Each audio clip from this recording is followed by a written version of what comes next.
여호수아 3장 5절 말씀입니다. 기이한 일, 우리말 새번역 성경은 놀라운 일로 번역을 했습니다. 현대인의 성경은 그 기이한 일을 큰 기적으로 묘사를 했습니다. 신명기 17장 8절에 보면 이런 기록이 있습니다. 내 성중에서 송사로 다투는 일이 있으되, 여기 송사는 고소라는 말이죠. 서로 피를 흘렸거나 상해를 입힌 겁니다. 다투었거나 구타하였거나 폭행이죠.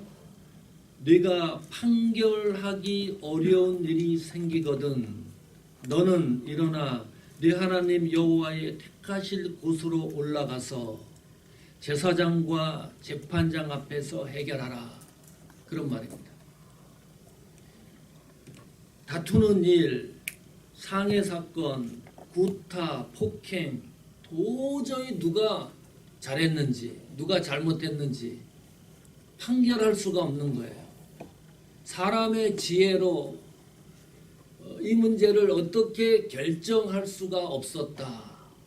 여기 그래서 성경에 내가 판결하기 어려운 일, 이 기이한 일이 어려운 일로 동의어입니다. 같은 단어입니다.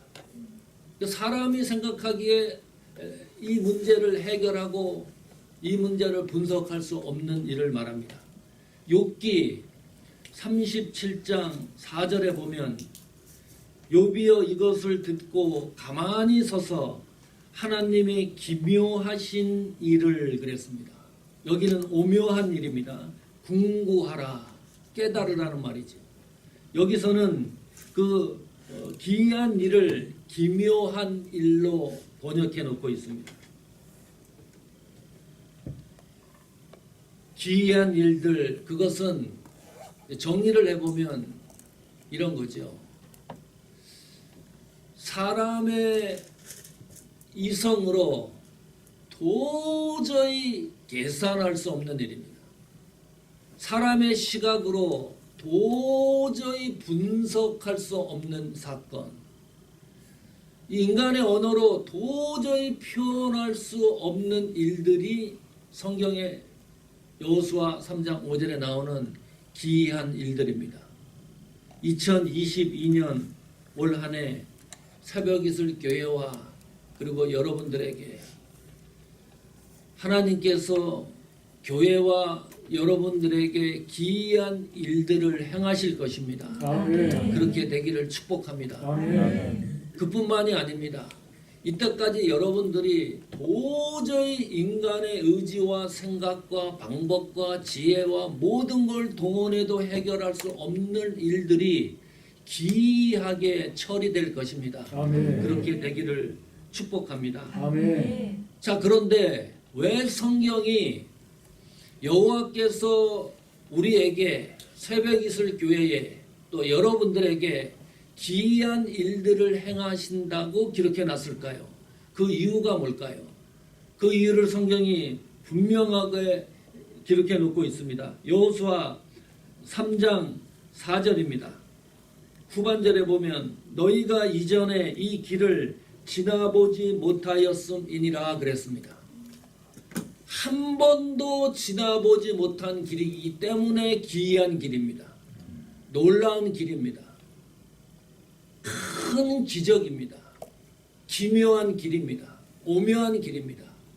생각지 못하는, 예상치 못하는 길이기 때문입니다. 우리가 이때까지요, 80, 70, 20, 40 여러분의 인생을 지금까지 걸어왔는데 한 번도 경험하지 못한 길이기 때문에 그 길을 성경은 기이한 일들이다 라고 명시하고 있습니다.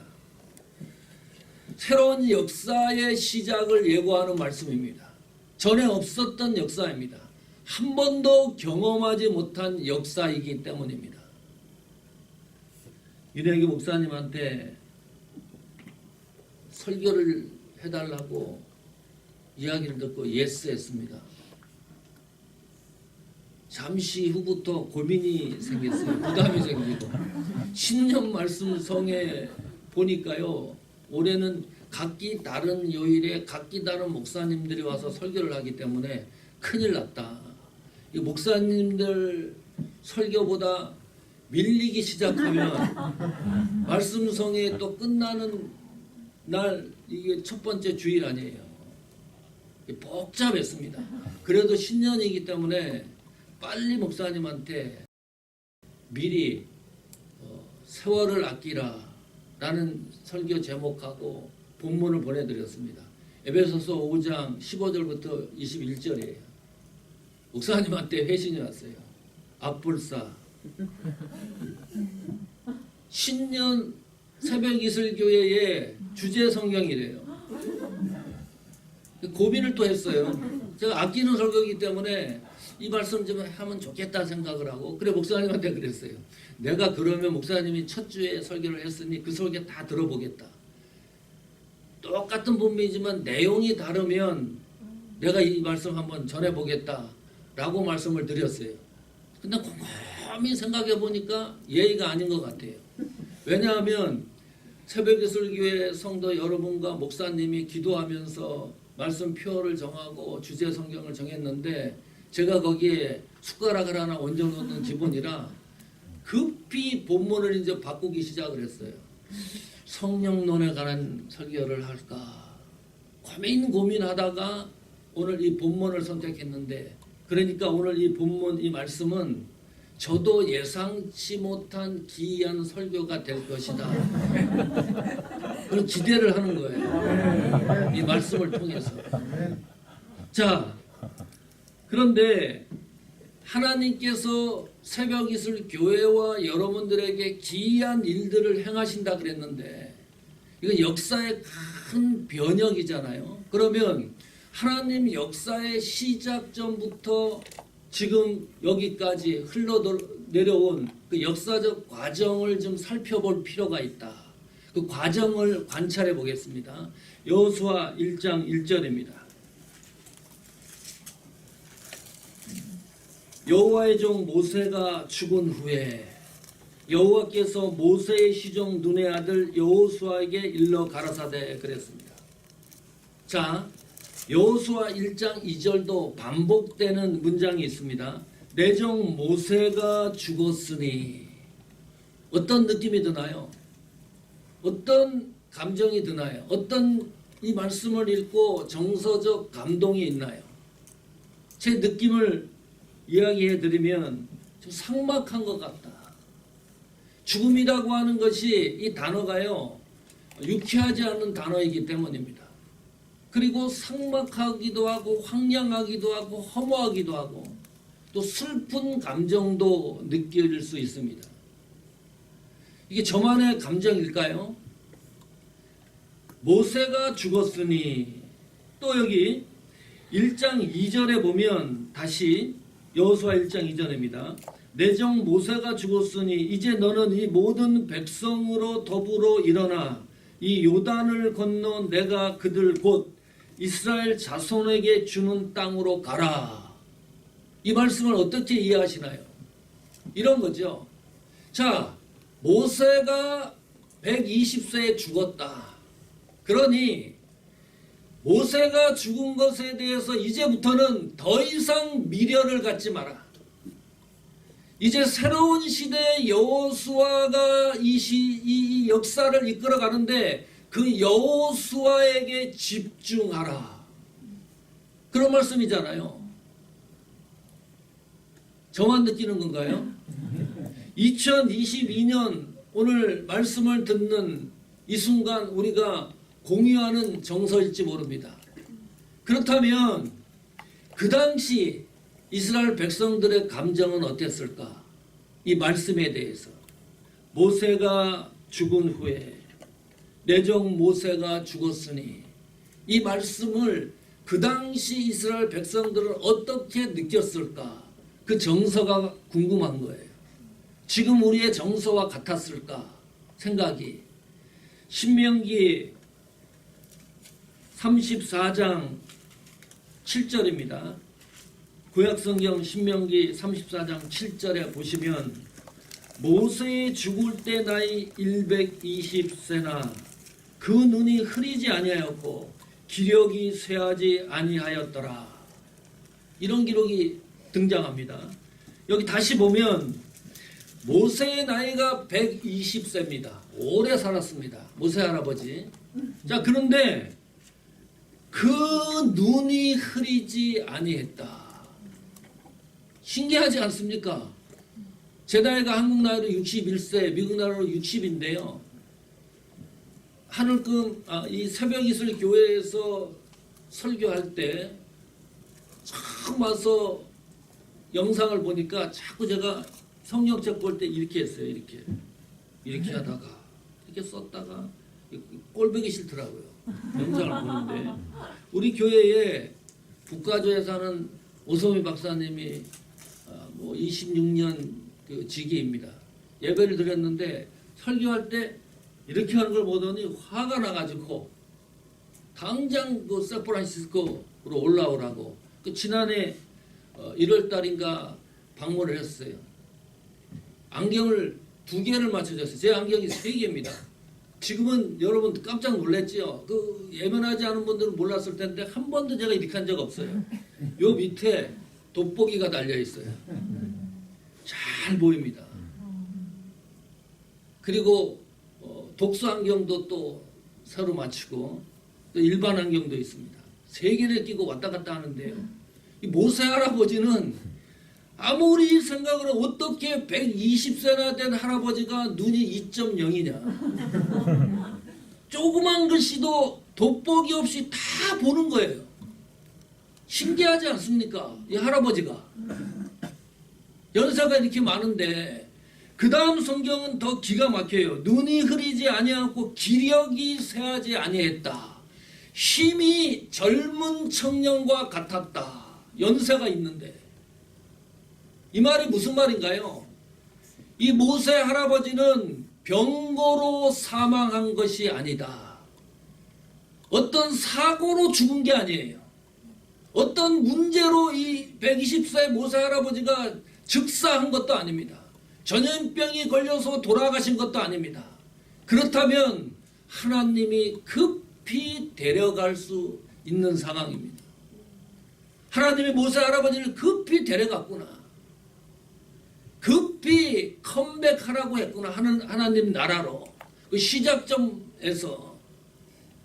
그랬었을 것 같아요. 모세야 너 애쓰고 수고했다. 광야에서 얼마나 지지고 볶고 그 엉터리 같은 이스라엘 백성들을 다듬고 다듬어서 그런 헌신과 수고를 하지 않았느냐.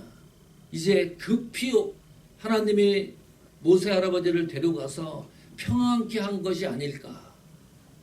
자, 모세 할아버지가 죽은 이후에 신명기 34장 8절을 다시 보십시오. 성경은 이렇게 말씀하고 있습니다. 이스라엘 자손이 모압 평지에서 애곡하는 기한이 맞도록 모세를 위하여 30일을 애곡하니라 그랬습니다. 그러니까 정확한 거지요. 모세가 죽은 후에 내정 모세가 죽었으니 이 말씀을 듣고 마음의 정서가 허무하고 슬프고 좀 애달고 그런 감정이 들었는데 2022년 이 현장에서 이 말씀을 듣는 우리가 그 당시 백성들도 똑같은 감정을 가지고 있었다. 이 문장이 너무 슬픈 거예요. 물론 여호수아가 새로운 역사를 시작하는 동기가 되고 시작의 출발점이 됐지만 그 환경과 배경이 너무 슬프고 가슴이 아픈 겁니다. 그렇다면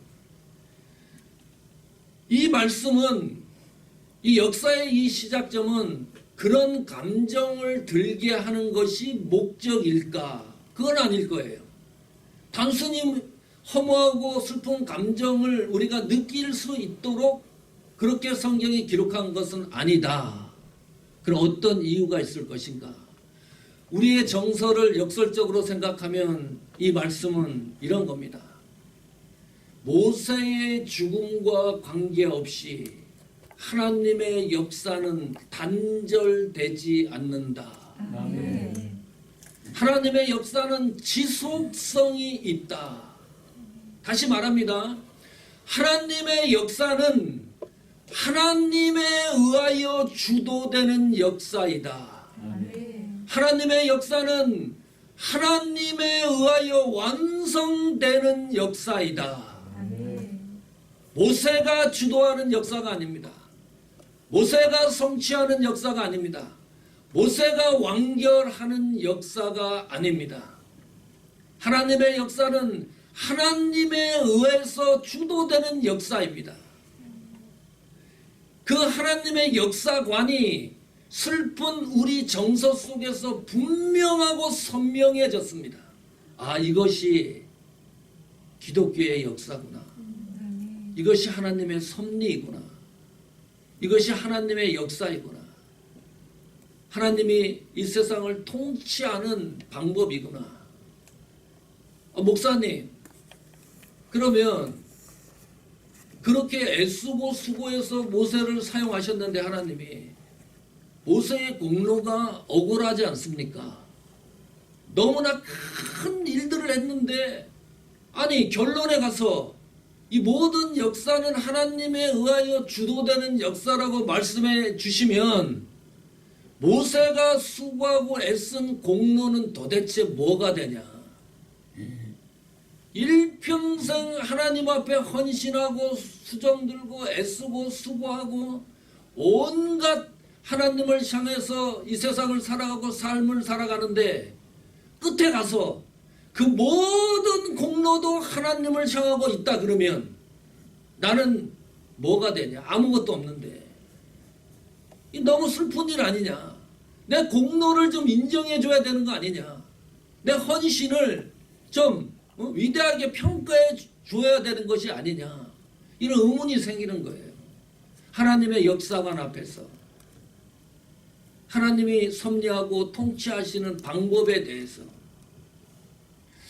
이 하나님의 역사관을 잘 이해했던 인물이 신약성경에서 한번 찾아보면 사도 바울입니다. 바울은 기독교 역사에 없어서는 안 될 인물입니다. 너무나 큰 일들을 했습니다. 보통 공로가 아닙니다.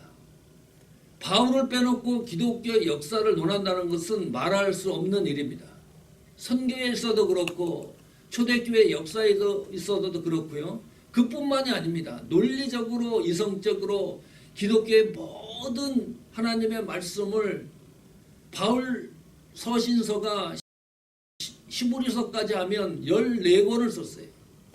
보통 인물입니까? 그 공로가 상상을 초월하는 거죠. 그런데 바울은 단 한 번도 자기 자신의 입으로 자신의 공로를 위대하게 평가한 일이 없습니다. 희한하지 않습니까? 그만큼 그 정도 바울이 헌신하고 공로를 세웠으면 제발 나를 좀 알아달라. 사람들이 인정을 해줘요.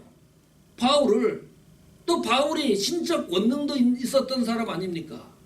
능력도 있었어요. 죽은 자로 살렸어요. 영적인 파워가 보통을 넘었습니다.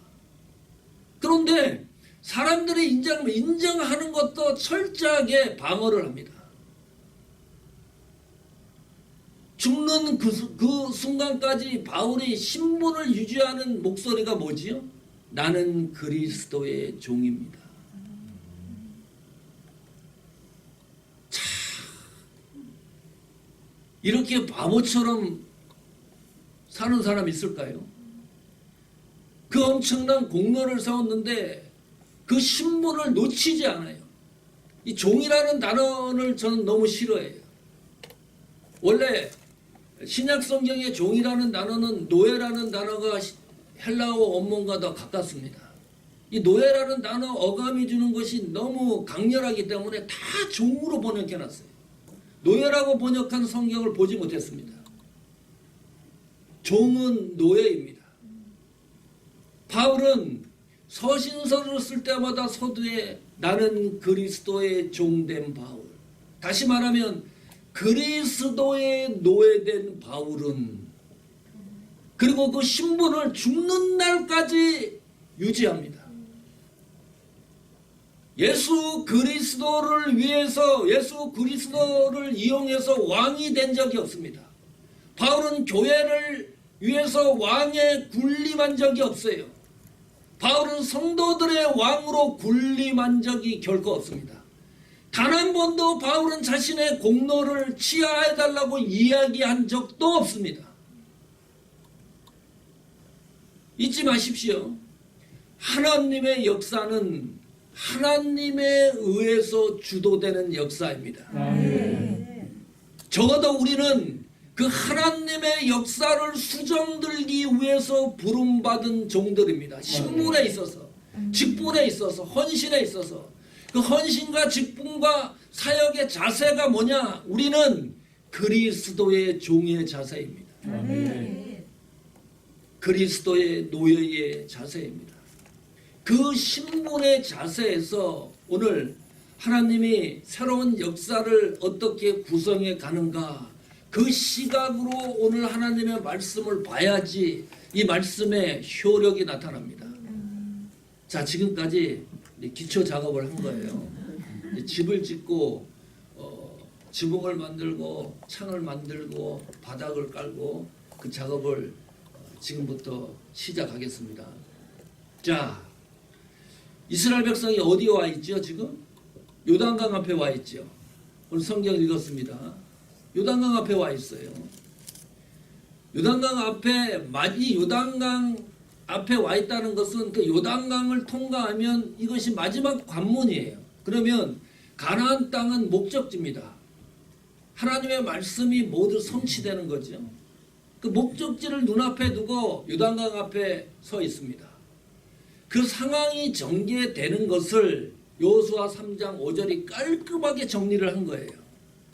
그것은 이 사건은 요단강을 건너 가나안에 들어가는 이 마지막 관문을 출입문을 통과해서 가게 되는 그 일은 하나님의 기이한 일이다. 하나님의 놀라운 일이다. 하나님의 큰 기적이다. 하나님의 기묘한 일이다. 하나님이 하시는 오묘한 일이다. 인간의 이성과 지식으로 도저히 설명할 수 없는 일들이다. 그것이 여호수아 3장 5절의 말씀이 아닙니까? 자, 그러면 이 말씀이 새벽이슬 교회와 여러분에게 효력으로 나타나려고 하려고 그러면 어떻게 해야 되느냐? 이 말씀이 내 것으로 역사하게 만들려면 어떤 방법을 취해야 되느냐? 방법론적인 문제지. 네 가지 키워드를 말씀드리려고 합니다. 첫 번째 키워드입니다. 기다림입니다. 지시 기다림으로 설명됩니다. 여호수아 3장 1절 보시죠. 여호수아가 아침에 일찍이 일어나서 이스라엘 사람들로 더불어 신딤에서 떠나 요단에 이르러서는 건너가지 아니하고 거기서 유숙하니라 그랬습니다.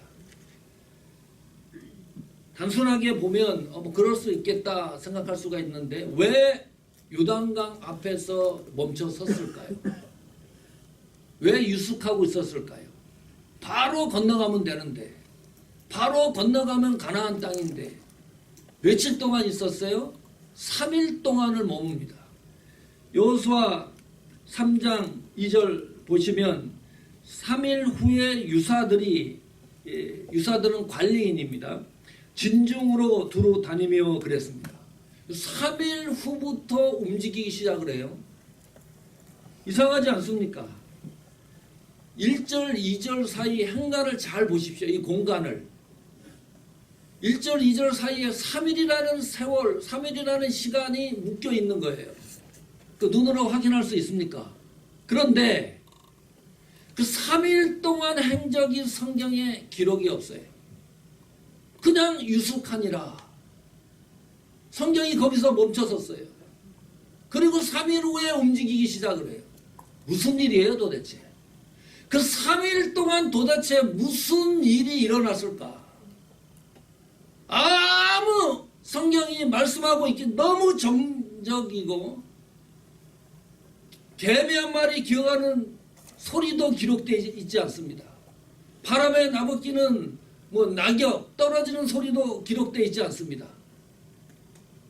그냥 1절, 2절 그 행간 3일이 그냥 묶여 있어요. 자, 여호수아 1장 2절을 다시 가보시면 모세가 죽었으니 이제 너는 이 모든 백성으로 더불어 일어나 이 요단을 건너 내가 그들 곧 이스라엘 자손에게 주는 땅으로 가라 그랬어요. 여호수아 1장 2절에 이미 그냥 가면 되는 길입니다. 멈춰설 이유가 없어요. 왜요?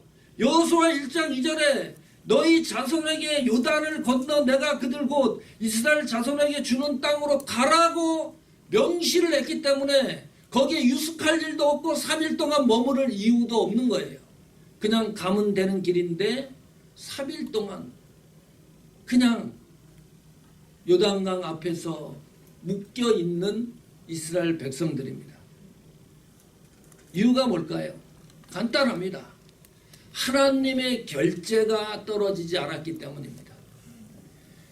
요단강을 건너 가나안 땅으로 가는 것은 변하지 않는 하나님의 목적 지향적인 하나님의 말씀입니다. 그러나 요단강을 건너는 그것은 그 순간에 하나님의 결재가 떨어져야 되는 거예요. 하나님의 지시가 떨어져야지 움직이는 거예요. 그 3일의 침묵 기간은 하나님의 지시를 기다리는 순간입니다. 성도 여러분, 잘 기억하십시오. 하나님의 음성을 들을 때는 침묵을 좀 하면 좋겠다. 이 예수 믿는 사람이 너무 말이 많아요. 기도할 때도 어떨 때 너무너무 말이 많아요. 하나님이 귀가 없다고 생각을 하는지 좀 침묵할 때도 있으면 좋겠다. 그래서 한번 해보려고 그래요. 주일날 침묵주일 해가지고 설교하는 목사님하고 말을 안 하는 거예요. 성도들이 와서도 인사해도 눈으로 인사하고 아무 말을 안 하고 그냥 말씀 듣고 찬양할 때도요 입 벌려 찬양하는 게 아니고 속으로 찬양하는 거예요. 기도도 속으로 하고 좀 무릎 꿇고 하나님의 음성을 듣는 그런 자세가 왜 이렇게 분주하고 바쁜지. 신앙의 중요한 초점이 뭡니까? 하나님의 음성을 듣는 거 아닙니까?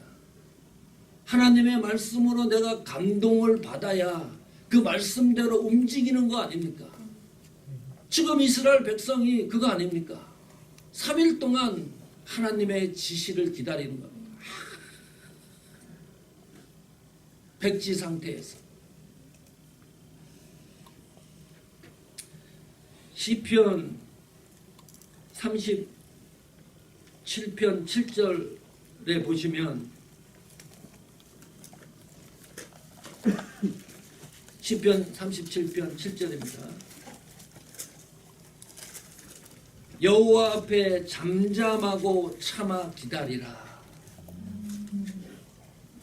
현대인의 성경은 이렇게 번역합니다.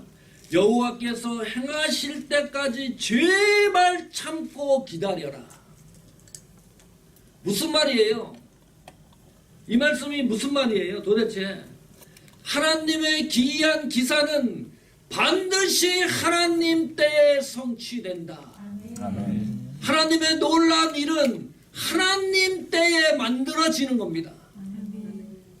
하나님의 기묘한 일은, 하나님의 오묘한 일은, 하나님의 기적과 같은 일은 반드시 하나님 시간에 성취되는 겁니다. 절대 우리 시간에 만들어지지 않습니다. 그러지 않으면 기다릴 이유가 없지요.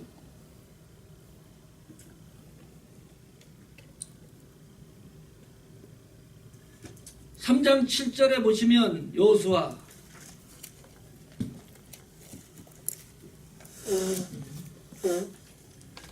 여호수아 3장 7절입니다. 여호와께서 여호수아에게 이르시되, 이 말씀을 주목하십시오. 내가 오늘부터 시작하여 너를 온 이스라엘의 목전에서 크게 하여 내가 모세와 함께 있던 것 같이 너와 함께 있는 것을 그들로 알게 하리라. 여호와께서 여호수아에게 이르시되, 그 침묵의 기간이 200만 이스라엘 백성입니다. 모든 백성에게 하나님이 주시는 감동이 있어야 한 사람도 낙오 없이 요단강을 건너서 가나안 땅에 입성해야 되는 거 아닙니까?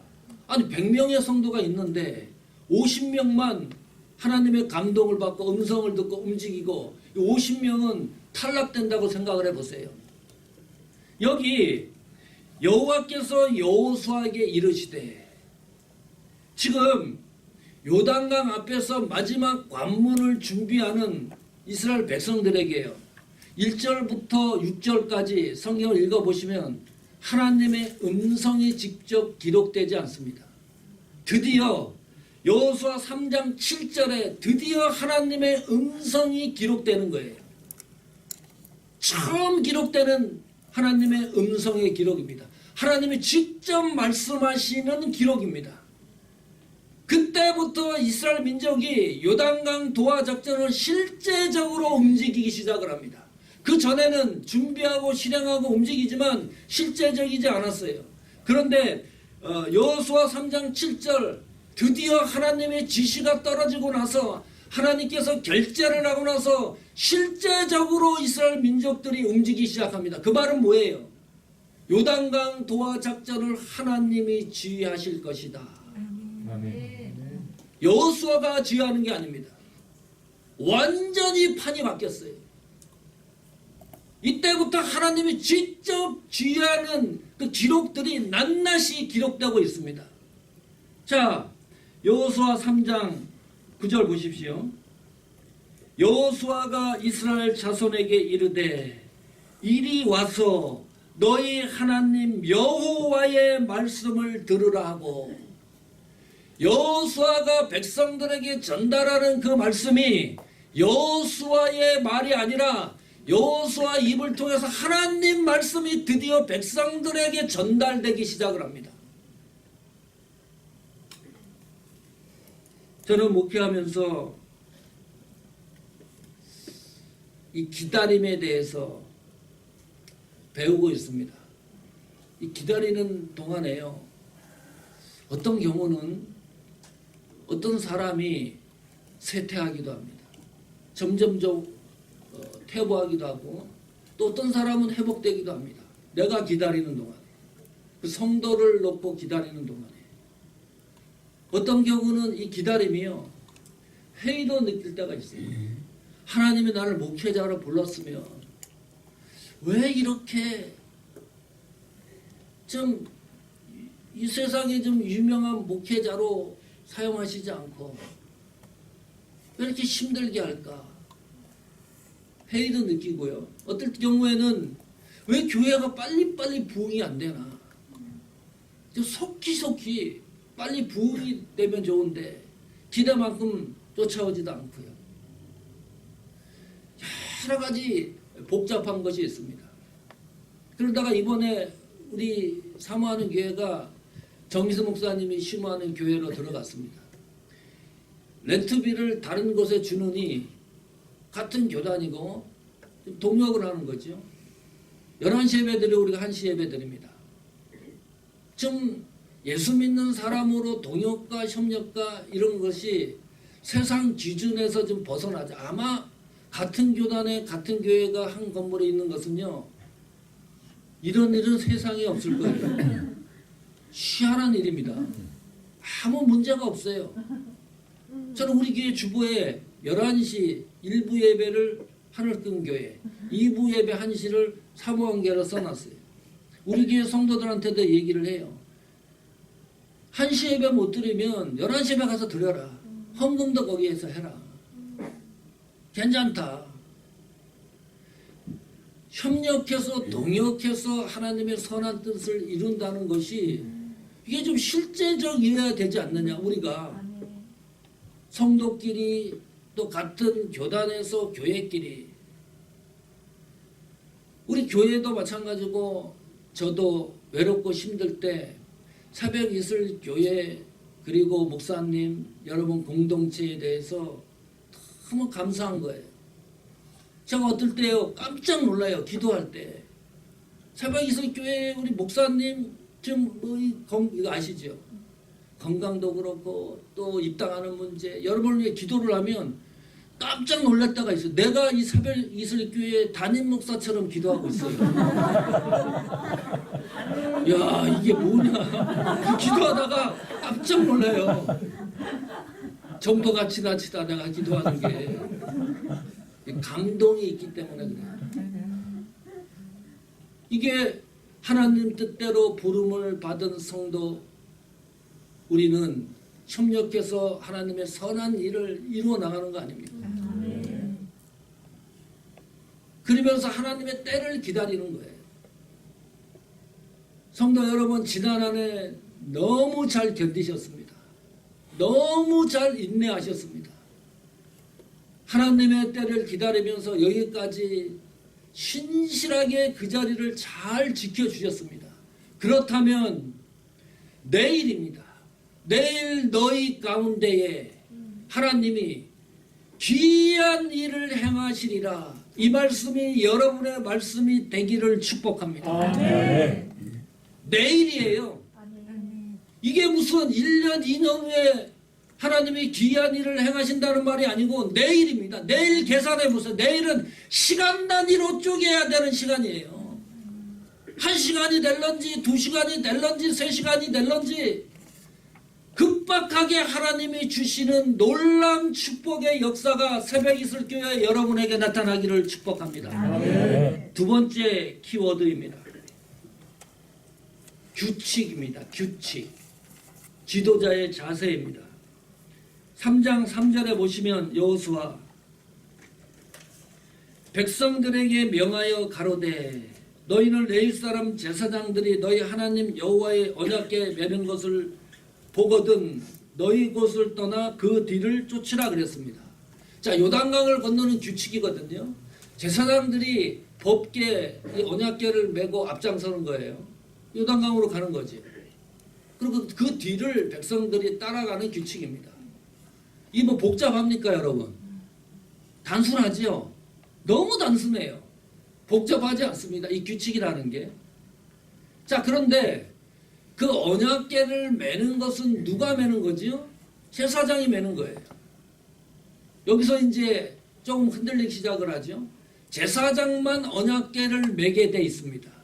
아무나 그 법궤를 맬 수가 없었습니다. 아무나 목회자 되나요? 아무나 장로님 되나요? 여러분 송채원 장로님 100점 맞았어요. 고시할 때. 제가 고시부에 있고 했잖아요. 아마 이 기록은 역사 이래로 깨어지지 않을 거예요. 100점 맞는 경우가 없거든요. 거의. 대단한 장로님을 주셨습니다. 네. 장로님 아무나 되나요? 아니잖아요. 아니 권사님 아무나 되세요? 집사님 아무나 되나요? 새벽 이슬교회에서 직분자 되려면 하늘에 별 따는 것처럼 어려울 거래요 아마. 맞지요? 네.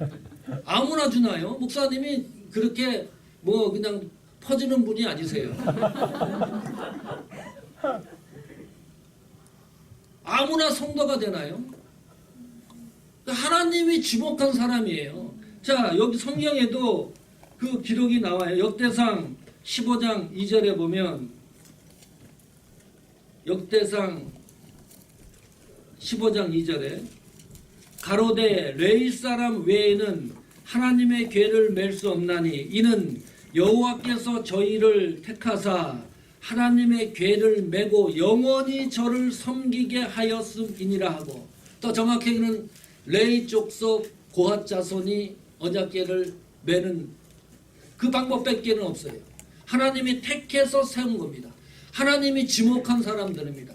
하나님이 불러서 따로 세운 사람들입니다. 하나님이 지명한 사람입니다. 하나님이 불리한 사람들입니다. 아무나 언약궤를 맬 수가 없었습니다. 그 방법은 그 언약궤를 맨 제사장들 뒤를 쫓아가는 것이 이것이 규칙인데 그 언약궤를 맨 제사장들에게 내려진 책무, 직무가 있습니다. 그 직무가 뭐죠? 요단강으로 가는 거예요. 이게 또 너무 황당한 겁니다. 이 전쟁 중인데 아니 가나안이라고 하는 새로운 땅에 원주민이 없습니까? 그 들어가서도 복잡해지잖아요. 역사가. 그러면 전쟁이에요. 그럼 하나님은 전쟁 중인데 법궤를 메고 그냥 가라 그러시는 거니까 이 전쟁을 하는 방법이 너무 방향성이 틀린 거예요. 그 언약궤 법궤 안에는 십계명 돌판이 들어있고 그리고 만나 항아리가 들어있고 아론의 쌍난 지팡이가 들어있습니다. 이 언약궤 법궤는 하나님 임재의 표징입니다. 그 표징대로 움직이고 하는 것이 규칙입니다. 자, 그런데요, 이런 거죠. 제사장들에게 맡겨진 직무가 있는데 그 직무는 다시 말하면 직분자에게는 책무가 있습니다. 책임이 따르는 거예요.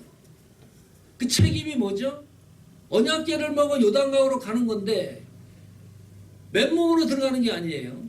자, 지금은 여러분들은 언약궤를 맨 직분자 제사장이라고 상상을 하셔야 됩니다. 메고 가는데 맨몸도 아니고 혹시 요단강에 들어가다가 발을 헛디뎌 가지고 넘어진다면 어떻게 될까? 그 생각 할 수 있겠죠. 혼자도 아니고 또 같이 언약궤를 메고 가다가 쓰러질 수도 있고 이 요단강물이 길을 낸다는 거거든요. 그리고 이 질척질척한 게 아니고 나중에 성경 읽어보시면 마른 땅입니다. 그냥 일반적인 땅처럼 만들어놨어요. 하나님이. 이 물이 갑자기 액체가 고체가 되는 거예요. 이 소설도 아니고요. 갑자기 바위처럼 딱 이게 굳어지는 거였잖아요. 그래야 거기 길이 내서 이스라엘 200만이라는 백성들이 그 길을 통해 가나안으로 들어가는 거니까. 이게 들어가긴 들어가는데 고체로 굳어지지 않는다면 별 상상과 생각을 다 했을 거예요. 자, 적어도 지도자에게는 하나님을 신뢰하는 믿음이 없으면 앞장서서 갈 수가 없다.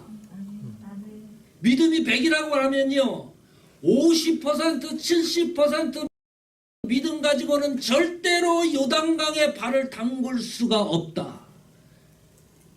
하나님을 신뢰하는 믿음이 100이어야 가능한 거예요.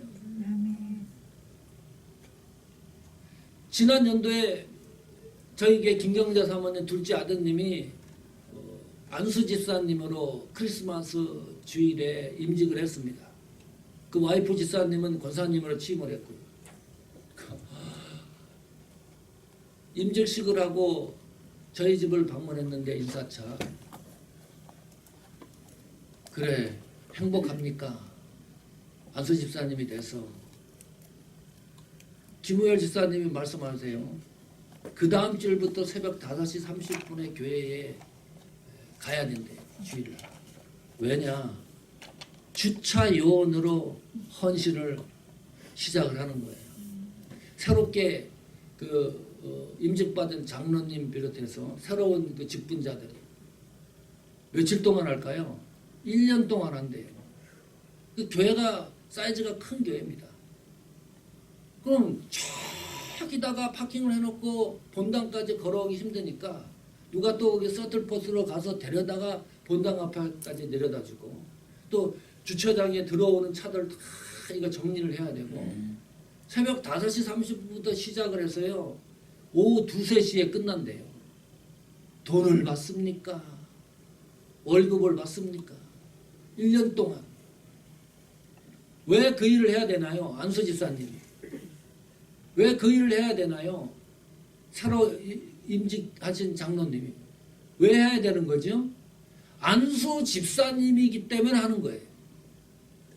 누구나 다 헌신할 수 있지만 교회 규칙에 새로 임직을 받는 새로운 직분자들은 1년 동안 그 일을 해야 된다. 규칙이 있기 때문에요. 1년 동안 그 헌신을 해야 되는 거예요. 성도 여러분, 직분자가 언약궤를 메고 한 발 앞으로 다가가지 않으면 이스라엘 공동체가 하나님이 행하시는 귀한 역사를 경험할 수가 없습니다. 직분자가 움직이는 것이 한 발 앞서 움직이는 것이 아무것도 아닌 것 같지만 그 한 발 앞서 움직이는 그 역사가 새벽 이슬교회 온 지체 공동체들이 하나님의 놀라운 일들을 경험해 나가게 하는 축복입니다. 아멘. 기묘한 일을, 오묘한 일, 큰 기적을 경험해 나가게 하는 그 놀라운 일들이 벌어지기를 2022년도에 그렇게 되기를 축복합니다. 아멘. 세 번째 키워드는 질서입니다. 저는 새벽 이슬교회 직분자뿐만이 아니고 온 성도들이 올 한 해에 하나님 말씀대로 움직이는 그런 걸음이 되기를 축복합니다. 아멘. 기도하는 직분자, 기도하는 성도가 되십시오. 아멘. 여러분의 믿음을 눈으로 확인시켜주는 그런 놀라운 신앙인이 되십시오. 아멘.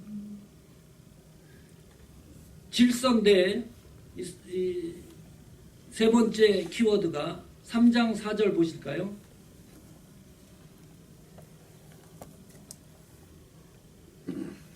여기 보면 여호수아 3장 4절입니다. 그러나 너희와 그 사이 상거가 거리죠. 이스라엘 제사장과 백성들 사이에 움직이는 그 거리를 말합니다. 2000 규빗쯤 되게 하고 그랬죠. 여기 2000 규빗은 약 0.6마일을 말하거든요. 그 거리를 뒀습니다. 거리를 둔 이유가 뭘까요? 이스라엘 백성들이 움직일 때 하나님의 법궤가 이동하는 것을 보고 그것은 법궤 이동은 하나님의 임재의 표적이라고 그랬으니까 하나님의 임재하시는 그 은혜를 이스라엘 백성 200만이 모두 공유하기 위해서입니다. 그래서 거리를 둔 거예요. 그것이 질서죠. 현대인의 교회의 부정적 특징 중 하나가 교회의 질서가 파괴되는 겁니다. 그러다 보니까요, 세상에서 교회를 향해서 무슨 얘기를 하나요? 너무나 듣기 싫은 얘기를 너무 많이 해요. 당신이 목사냐? 당신이 장로냐?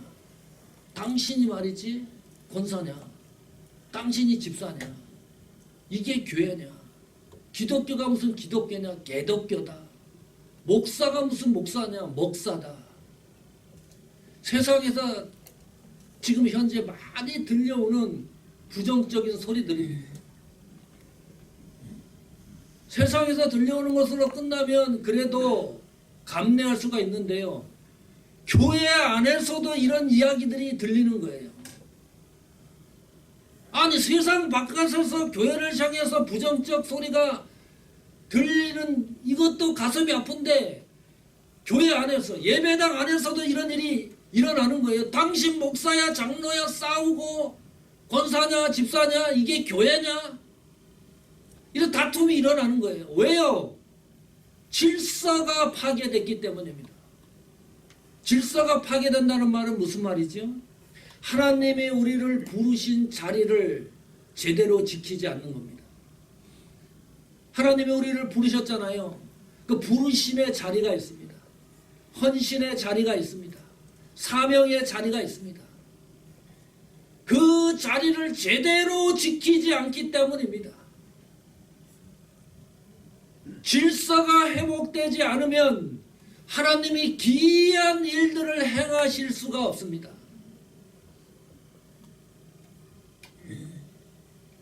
질서가 회복이 돼야 하나님이 오묘하고 기적적 같은 큰 일들을 행하신다고 오늘 말씀하지 않습니까? 내 자리가 어떤 자리인가 체크해 보십시오.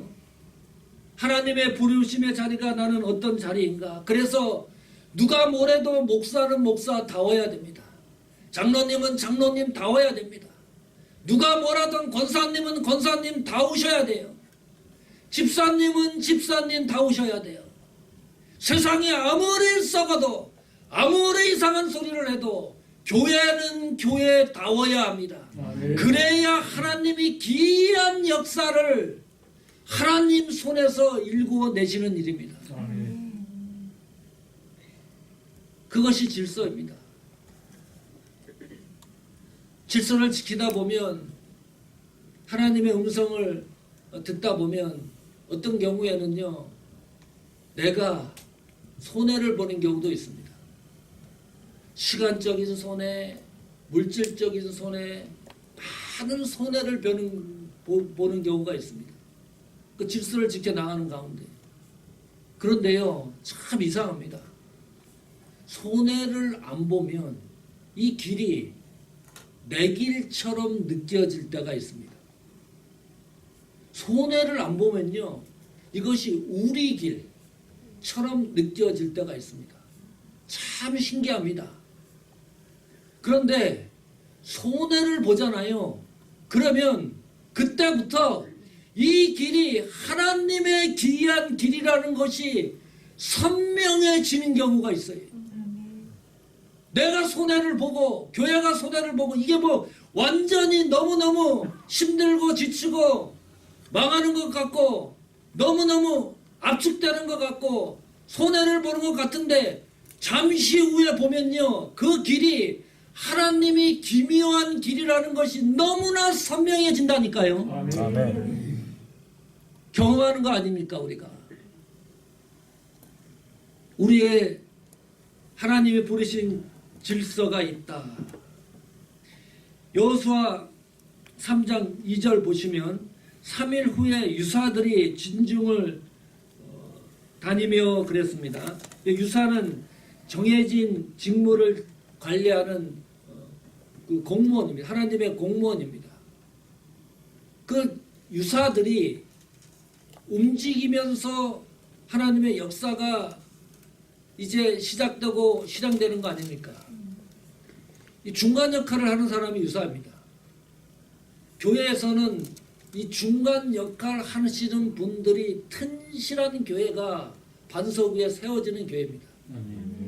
이 유사들이 많은 교회가요 질서가 혼돈스러우면 이 유사들이 질서를 정해줘요. 어떻게 요단강을 건너 가나안에 들어가야 되는지 그런 거를 명쾌하게 설명해 줘가지고 문제를 해결해 나갑니다. 유사가. 저도 목회하면서 유사가 있습니다. 어르신들이 있습니다. 권사님한테 가면요 제가 상상하지 못하는 신앙의 교훈과 방향성을 발견할 때가 한두 번이 아닙니다. 가능하면 여러분 새벽 이슬 교회의 유사가 되기를 축복합니다. 아멘. 3장 17절에 보면 여호수아 3장 17절입니다. 여호와의 언약궤를 맨 제사장들은 요단 가운데 마른 땅에 굳게 섰고 온 이스라엘 백성은 마른 땅으로 향하여 요단을 건너니라고 기록해 놓고 있습니다. 현대인의 성경으로 읽어야 더 저희가 빠르게 이해를 하는데요. 이런 거예요. 그들이 마른 땅을 밟고 건너가는 동안 여호와의 법궤를 맨 제사장들은 모든 백성이 완전히 건너갈 때까지 요단강 한 복판에 서 있었다. 멋지지 않습니까? 법궤를 맨 제사장 직분자들이요 움직이는데 저는 그냥 쑥 요단강을 가로질러 가나안으로 입성하는 줄 알았어요. 그런데 이 요단강물이 마르고 그 중간에 서가지고요. 그 이 환경과 풍경을 상상해 보십시오. 얼마나 멋있는 장면입니까? 그 중간에 서가지고 앞에 잘 가는지, 잘 도착해서 목적지까지 제대로 돌아가는지, 뒤에서는 이 이스라엘 백성 200만 모든 사람 한 사람이 완전히 가나안에 입성할 때까지 중간에 서 있는 거예요. 이것이 질서 아닙니까? 성도 여러분, 새벽 이슬 교회에 이 질서를 통해서 역사하시는 하나님의 기이한 축복의 역사가 올 한 해에 나타나기를 축복합니다. 아멘. 그대로 되기를 축복합니다. 아멘. 네 번째 키워드는 성결입니다. 여호수아 3장 5절 다시 보시면 전반절에 이렇게 기록해 놓고 있습니다. 그러나 너희와 그 사이 상거가 5절이라 그랬죠? 네, 이렇게 실수할 때가 있어요. 여호수아 3장 5절 여호수아가 또 백성에게 이르되 너희는 스스로 성결케 하라. 자, 성결이라고 하는 단어의 의미가 뭐죠? 거룩, 분리, 신성, 그것이 성결의 의미입니다. 하나님 관점에서 이 단어가 이제 사용이 되면 거룩이라는 단어, 성결이라는 단어가 하나님 시각에서 사용이 되면 점과 흠이 없는 완전히 깨끗한 상태가 성결입니다. 그것이 거룩이에요. 그러면 그 말은 무슨 말이죠? 우리 스스로 성결케 되는 경우는 제로입니다. 그렇게 될 수가 없어요. 우리 스스로 하나님 앞에 거룩게 되어지는 방법이 없습니다. 그런데 오늘 성경에 보면 너희는 스스로 성결케 하라. 이렇게 말씀하고 있어요. 그러니까 우리가 생각하는 성결의 의미와 하나님의 관점과 이것이 충돌을 일으켜요. 이 모순된 게 아니냐. 우리는 스스로 성결해질 수가 없는데 왜 성경이 스스로 성결케 하라고 말씀하시는 것일까? 이스라엘 백성들은 구약시대에 행위적으로 성결케 하는 방법이 몇 가지가 있었습니다. 그 가운데 하나가요, 옷을 빠는 거예요. 어떤 아주 긴박한 일이 진행될 때, 신앙의 결단을 내릴 때 행위적으로 어떻게 하느냐 하면 옷을 빨아요. 세탁하죠. 그 새 옷을 또 갈아입습니다. 그리고 남성들 같은 경우는 여성을 멀리하고, 그 행위적인 성결에 이르는 방법론적인 것인데, 아무리 생각해도 그 방법론적인 행위적인 것을 말씀하는 것 같지는 않아요. 이 말씀에서. 그러면 다른 의미가 있을 거다. 다른 의미가 있을 거라고 생각을 해보니까요. 너희 스스로 성결케 하라고 이스라엘 백성들에게 말씀하신 내용으로 봐서 적어도 이스라엘 백성들은 이 성결이라고 하는 의미를 잘 알고 있다. 이 전제가 포함된 내용입니다. 그래야 너희 성결해라. 성결해야 되지 않느냐. 그 의미를 알고 있는 사람한테 이 얘기를 해야 이 말씀의 효력이 나타나는 거잖아요. 전혀 모르는 사람한테 얘기를 하면 방법이 없는 거죠. 그러니까 이스라엘 민족은 잘 알고 있는 거예요. 어디서? 광야 40년 동안 그 광야 생활하면서요. 성결이 무엇인지를 알고 있습니다. 그 학습 효과가 있는 거예요. 40년 동안. 결론을 내리는 거예요. 이스라엘 백성이 성결이 뭐냐? 하나님을 원망하면 되는 일이 없다. 이거 광야 40년 동안 배운 거예요. 또 있습니다. 하나님 말씀대로 하지 않으면 정말 되는 인생, 되는 일이 없다. 이거 배웠어요. 광야 40년, 그러면 하나님이 광야 40년 동안 이스라엘 백성이 범죄해서 그 광야 생활을 하게 했던 최종 목적이 뭐냐? 하나님의 관점은 뭐냐? 하나님의 관점도 똑같아요. 내가 너희에게 인생을 살아가는데 이 세상을 살아가는데 떡으로만 사는 것이 아니라 뭐라 그랬어요? 하나님의 말씀으로 사는 방법을 가르쳐 주셨다. 이것이 다 통하는 겁니다. 애굽에서 가나안까지 거리가 정상적으로 가면 397마일입니다. 여기서 샌프란시스코가 400마일이 좀 넘죠. 그러면 자동차로 천천히 휴게소 들리고 가더라도 7시간, 8시간이면 샌프란시스코 도착해요. 걸어서 간다? 몇 개월 걸릴까요? 빨리 가면 2개월 걸립니다. 더 천천히 간다 그래도 3개월.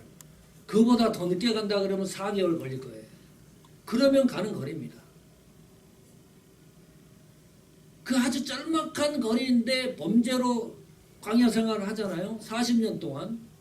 그런데 이게 또 놀라운 겁니다. 그 40년 동안에요. 하나님이 이스라엘 백성들에게요. 은혜를 쏟아붓는 거예요. 물이 나올 수 없는 환경인데 바위를 치면 생수가 나와요. 전 지금 집에서 수돗물 안 마셔요. 정수기물 먹든지 그 바늘에 있는 물 먹지요. 이스라엘 백성은요. 바위를 치면 거기서 생수가 그냥 나와요. 아침에 일어나면 대문을 열면 문을 열면 먹을 것이 앞에 갖다 와 있어요. 먹고 사는 일이 걱정이 없었다니까요. 나는 광야 생활도 괜찮다.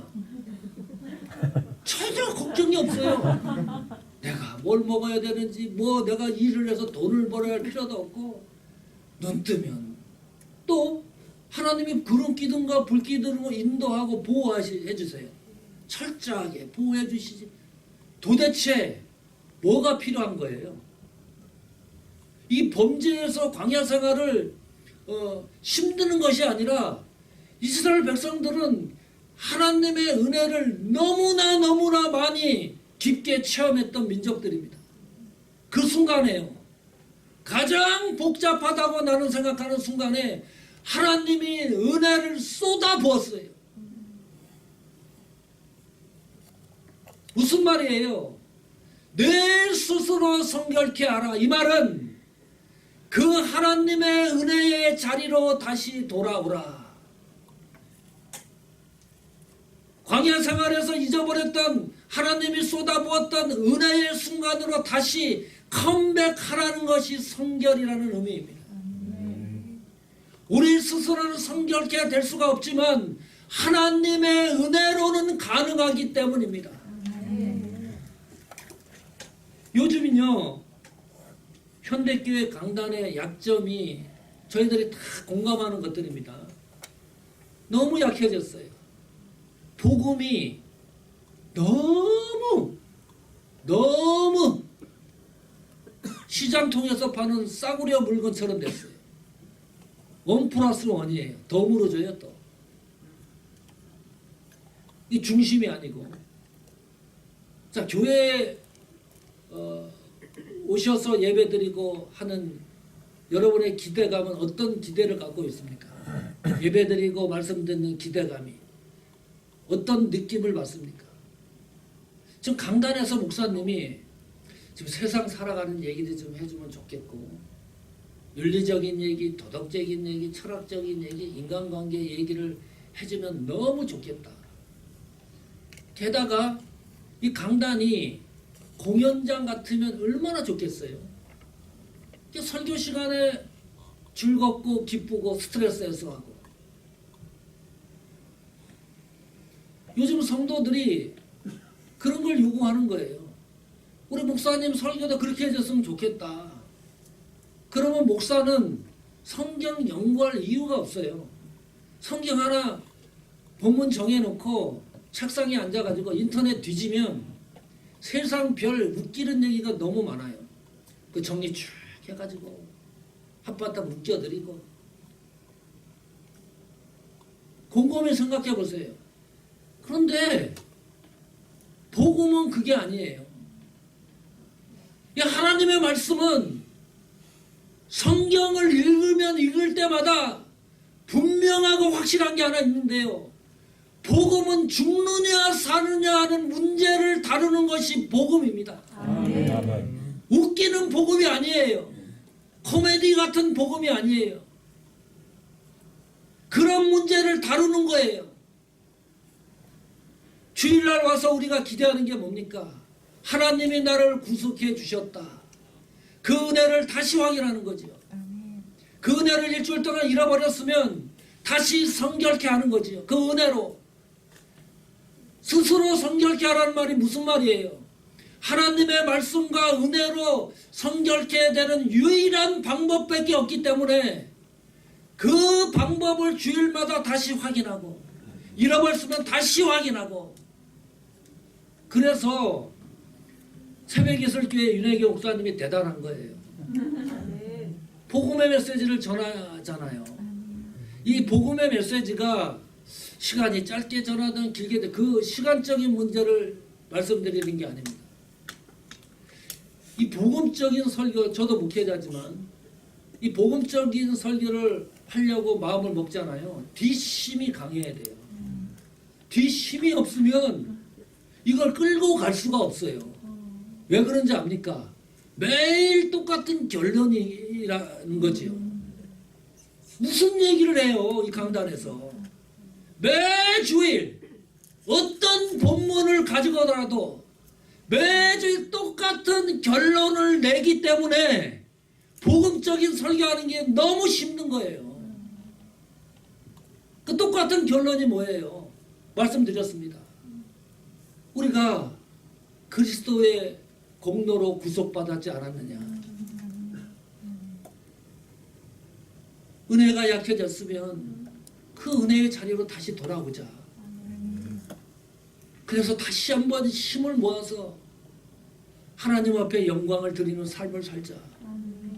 이 이야기를 1년 52주 계속 그 결론에 도달하기 때문에 얼마나 대단한 설교자입니까? 복음적인 설교를 하는 목사님들이. 여러분들은 그 복음적인 설교를 듣기 때문에 너무 행복한 성도들입니다. 이 새벽이슬교회의 자부심이라고 해도 과언이 아닙니다. 참 그래서요, 부럽기도 하고, 여러분 이 새벽이슬교회와 성도들의 신앙생활을 지켜보고 바라보면, 그래서 하나님이 올 한 해에 새벽이슬교회를 통해서 하나님이 하시는 기이한 역사가 일어날 것이다 단정하는 거예요. 아멘. 하나님이 그것도 내일 하나님이 분명하고 선명하게 놀라운 기사들을 행하실 것입니다. 그 역사를 분명하고 확실하게 체험하는 올 한 해가 되시기를 주의 이름으로 축복합니다. 아멘. 자, 다시 한번 정리하겠습니다.